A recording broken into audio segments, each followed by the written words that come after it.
दोस्तों आज के इस वीडियो में हम बात करेंगे एसएससी जीडी का फॉर्म आप अपने मोबाइल फ़ोन के जरिए कैसे भर सकते हैं, जिसकी स्टेप बाय स्टेप प्रोसेस आपको इस वीडियो में दिखाई जाएगी, जिससे आप घर बैठे आसानी से अपने मोबाइल फ़ोन से ही एसएससी जीडी का फॉर्म भर सकते हैं। खास बात यह है कि इस वीडियो में हम आपको पूरी डिटेल में पोस्ट प्रेफरेंस के बारे में भी बताएंगे और हर एक स्टेप को आपको बारीकी से बताएंगे, जिससे आपको कहीं भी कोई समस्या नहीं होगी। फोटो सिग्नेचर किस प्रकार का अपलोड करना है ताकि आपका फॉर्म भी रिजेक्ट ना हो। वीडियो अगर आपको पसंद आए तो प्लीज़ इसे एक लाइक कर दीजिएगा और इस वीडियो को शेयर ज़रूर कर दीजिएगा, ताकि आपके जितने भी दोस्त हैं जो चाहते हैं एसएससी जीडी का फॉर्म भरना अपने मोबाइल फ़ोन से, उनके पास लैपटॉप नहीं है, तो बड़े ही आसानी से इस वीडियो को देखकर वो फॉर्म को अप्लाई कर सकते हैं। फिलहाल स्क्रीन पर चलते हैं, पूरी जानकारी स्टेप बाय स्टेप बताते हैं। एसएससी जीडी कांस्टेबल का फॉर्म भरने के लिए सबसे पहले आपको अपने मोबाइल में गूगल ओपन करना है।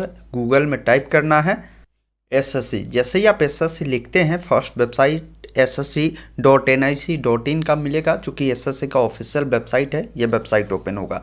इस वेबसाइट पर आएंगे तो देखेंगे ये लॉगिन वाला डैशबोर्ड आपको मिलता है। देखिए लॉगिन किनको करना है पहले समझिए। लॉगिन उनको करना है जिन्होंने एसएससी के वेबसाइट पर इससे पहले कभी भी आपने कोई फॉर्म भरा हो, चाहे वो एमटीएस का हो, सीएचएसएल का हो या अन्य किसी भी बहाली का फॉर्म भरा है, तो आपका रजिस्ट्रेशन पहले से हुआ होगा।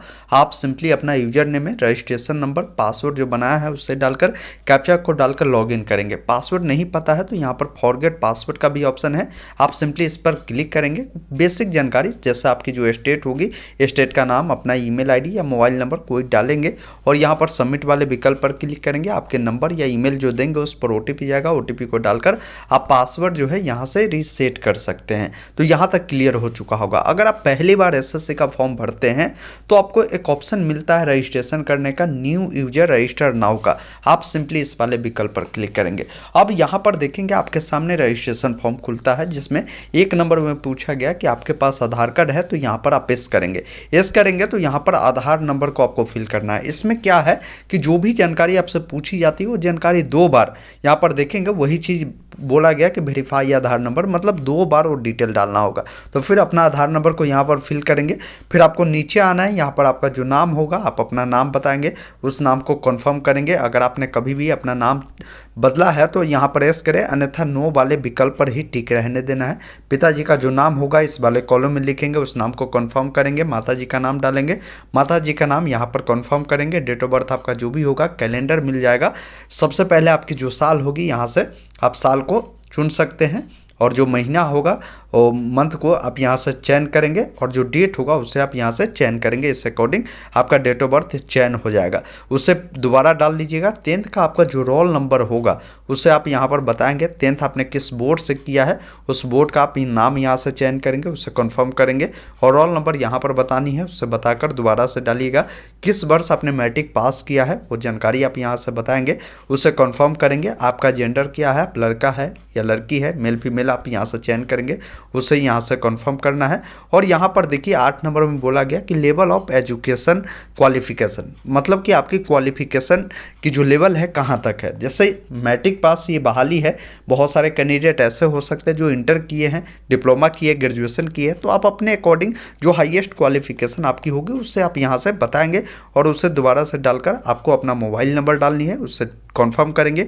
ईमेल डालना है, ईमेल को कंफर्म करना है, और यहाँ से आपको अपना एड्रेस बतानी है कि आपकी जो निवास स्थान है किस राज्य का है, उससे आप चयन करेंगे और यहाँ से डिटेल को सेव करेंगे। सेव करने के बाद आपके नंबर ईमेल पर ओटीपी जाएगा, ओटीपी को वेरीफाई कर लीजिएगा, एक पासवर्ड क्रिएट कर लीजिएगा। इस प्रकार आपका रजिस्ट्रेशन कंप्लीट हो जाएगा। आप सिंपली क्या करेंगे, जो आपको रजिस्ट्रेशन नंबर मिलेगा उसे डालिएगा, पासवर्ड जो आपने बनाया है उससे डालिएगा, कैप्चा कोड डालकर लॉगिन वाले विकल्प पर क्लिक करिएगा। जैसे ही आप पोर्टल पर लॉगिन हो जाते हैं, यहाँ पर आपको मिलता है कांस्टेबल जीडी का ऑप्शन, और नीचे में एक ऑप्शन देखेंगे अप्लाई का मिलता है। सिंपली आपको अप्लाई वाले ऑप्शन पर क्लिक करना है।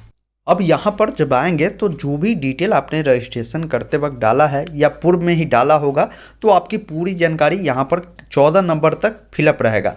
कोई कैंडिडेट पहले से रजिस्ट्रेशन किया है, उनकी क्वालिफिकेशन बढ़ चुकी है, आप चाहे तो रजिस्ट्रेशन में कुछ मॉडिफाई भी कर सकते हैं। इसके लिए यहाँ पर आप अप्लाई वाले ऑप्शन पर आते हैं, यहीं के ऊपर में आप देखेंगे एक ऑप्शन मिलता है मॉडिफाई रजिस्ट्रेशन का, जिस पर क्लिक कर आप इसमें कुछ भी मॉडिफाई कर सकते हैं। उसके बाद आप सिंपली क्या करें, नीचे आएंगे, 14 नंबर कॉलम में बोला गया है अगर आप एक्स सर्विसमैन है तो यहाँ पर एस वाले विकल्प पर टिक करेंगे, नहीं है तो नो वाले विकल्प पर टिक करेंगे। नीचे आएंगे एक्स सर्विसमैन जो होंगे उनको ज्वाइनिंग की ये सब डिटेल 14 नंबर कॉलम में पूछी गई है। आप सिंपली इस प्रकार के है नहीं तो आप पे ये लागू नहीं है, तो आपको इसको छोड़ना है। नीचे आप आएंगे तो 15 नंबर कॉलम में फिर आप आ जाएंगे। एज में अगर आपको छूट चाहिए, रिलैक्सेशन चाहिए, क्योंकि 5 साल का छूट ओबीसी वालों को मिल रहा है और एससी एसटी के है तो आपको 3 साल का छूट मिलता है।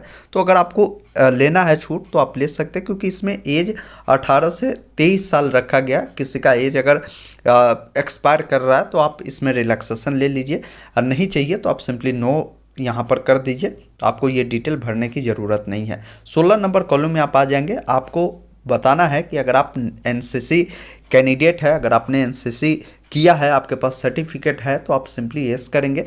यस करेंगे तो बताना है कि किस प्रकार के एनसीसी सर्टिफिकेट आपके पास है, ए बी सी नहीं है। आप नो करेंगे तो ये डिटेल भी आपको भरना नहीं है। आप आ जाएंगे 17 नंबर कॉलम में। 17 नंबर कॉलम में देखिए प्रेफरेंस ऑफ एग्जामिनेशन सेंटर, मतलब आपकी जो परीक्षाएं होंगी उसके लिए आप कहाँ सेंटर रखना चाहते हैं। तो जो सेंटर बनाए गए होंगे उसका लिस्ट आपको खुल जाएगा। आप जिसको भी रखना चाहते हैं 1 नंबर में उससे दे दीजिए, 2 नंबर जिसको रखना चाहते हैं उससे दे दीजिए, 3 नंबर जिसको रखना चाहते हैं आप उससे दे दीजिए।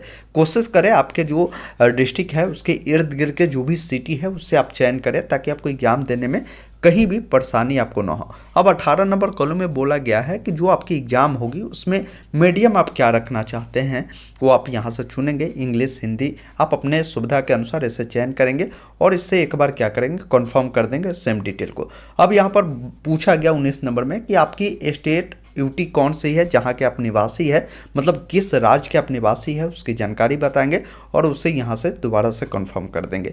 बाकी आपको डिस्ट्रिक्ट बतानी है कि किस डिस्ट्रिक्ट के आप निवासी है। यहाँ पर देखेंगे आपके स्टेट के अकॉर्डिंग डिस्ट्रिक्ट मिल जाएगा। उस डिस्ट्रिक्ट को डालने के बाद दोबारा से आप यहाँ पर डाल दीजिएगा।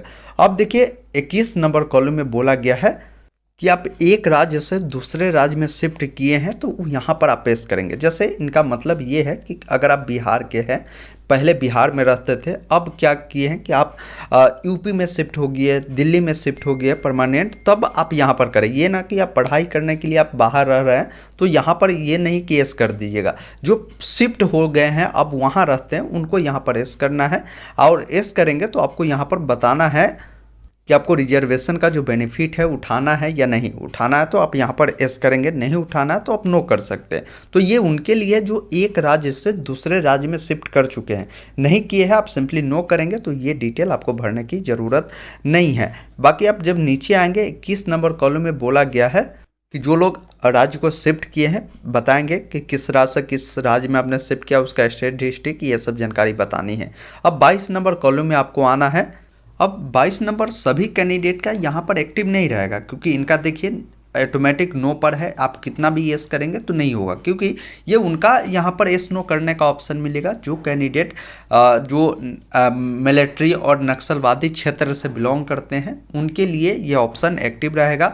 अगर आपका एक्टिव रहेगा तो यहाँ पर आप येस कर आप बता सकते हैं कि किस डिस्ट्रिक्ट से आपके बॉर्डर एरिया वाला जो डिस्ट्रिक्ट होगा उसका नाम आप यहाँ से चयन कर सकते हैं, और आप बॉर्डर एरिया वाले जो डिस्ट्रिक्ट से बिलोंग करते हैं तो आपको यहाँ पर येस करना होगा। अगर आपका ऑप्शन यहाँ पर डिसेबल है तो आपको परेशान नहीं होना है, ये नो रहेगा, इसका मतलब जो है आप उस एरिया से बिलोंग नहीं करते हैं। अब आपको 24 नंबर कॉलम में काफ़ी इंपॉर्टेंट डिटेल आपसे बोली गई है कि पोस्ट प्रेफरेंस आप बताइए। देखिए पोस्ट प्रेफरेंस के लिए यहाँ पर एक ऑप्शन भी मिलता है पोस्ट डिटेल का। जब आप इस पर क्लिक करेंगे तो एक चार्ट आपके सामने खुलेगा जिसमें आपको बताना है कि आपको किस फोर्स में जाना पसंद है। सभी फोर्स का यहाँ पर आपको नाम मिलता है।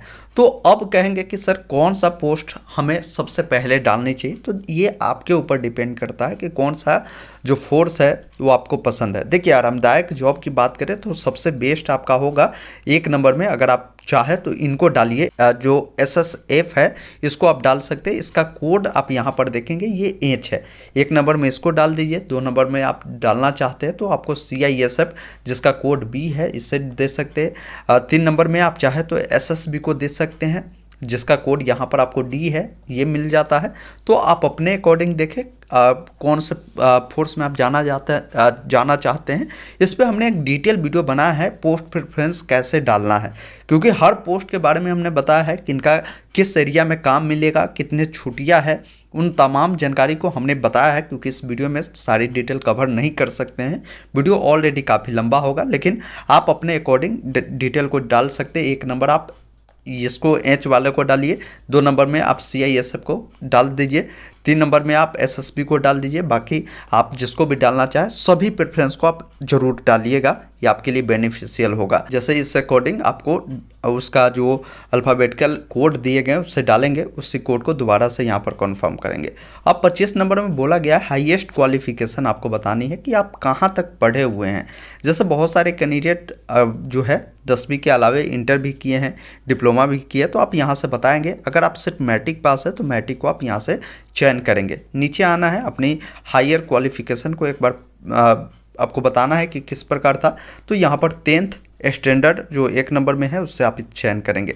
अब यहाँ पर बताना है कि जो आपकी 10वीं है वो आप पास कर चुके हैं या अपियरिंग है, उसकी जानकारी आप बताएंगे। किस साल पास किए हैं, किस बोर्ड से किए हैं, इसकी जानकारी रजिस्ट्रेशन से ये उठा लेती है, रोल नंबर उठा लेती है। आपकी क्या परसेंटेज थी वो जानकारी यहाँ पर फिल करेंगे। CGPA में था तो CGPA में इसकी जानकारी आपको फिल करनी है।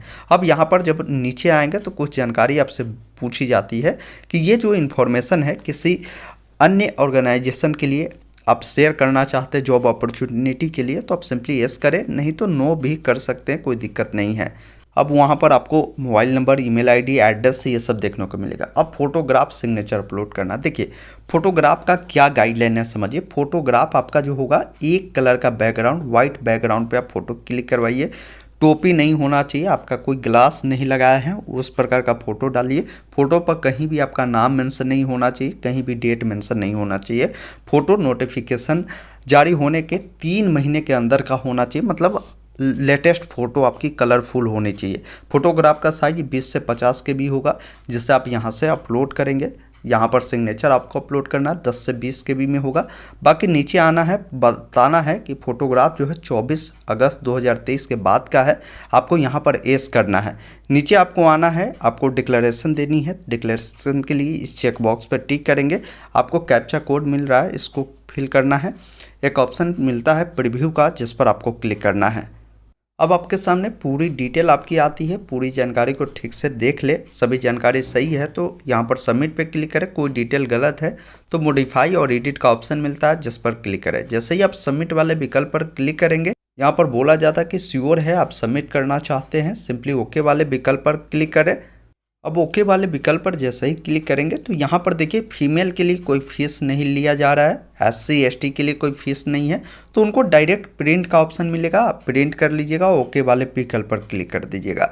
अगर आपका पेमेंट लगेगा तो यहाँ पर एक ऑप्शन मिलेगा पेमेंट का, पेमेंट वाले विकल्प पर क्लिक करेंगे। पेमेंट करने के लिए कई सारे माध्यम हैं, आप जिस माध्यम से पेमेंट करना चाहते हैं इनमें से उस माध्यम को आपको चुन लेना है और पेमेंट कर कर अपना जो रिसीविंग है उसे निकाल लेना है। या इनके डैशबोर्ड पे आएंगे तो यहाँ पर प्रिंट का भी ऑप्शन मिलेगा। पेमेंट नहीं कर पाते हैं तो यहाँ पर आपको पेमेंट का ऑप्शन मिलता है, यहाँ से पेमेंट आप कर सकते हैं और प्रिंट ले सकते हैं। दोस्तों अभी आपने देखा, हमने आपको डिटेल में बताया कि किस प्रकार SSC का फॉर्म भरना है अपने मोबाइल फ़ोन के जरिए।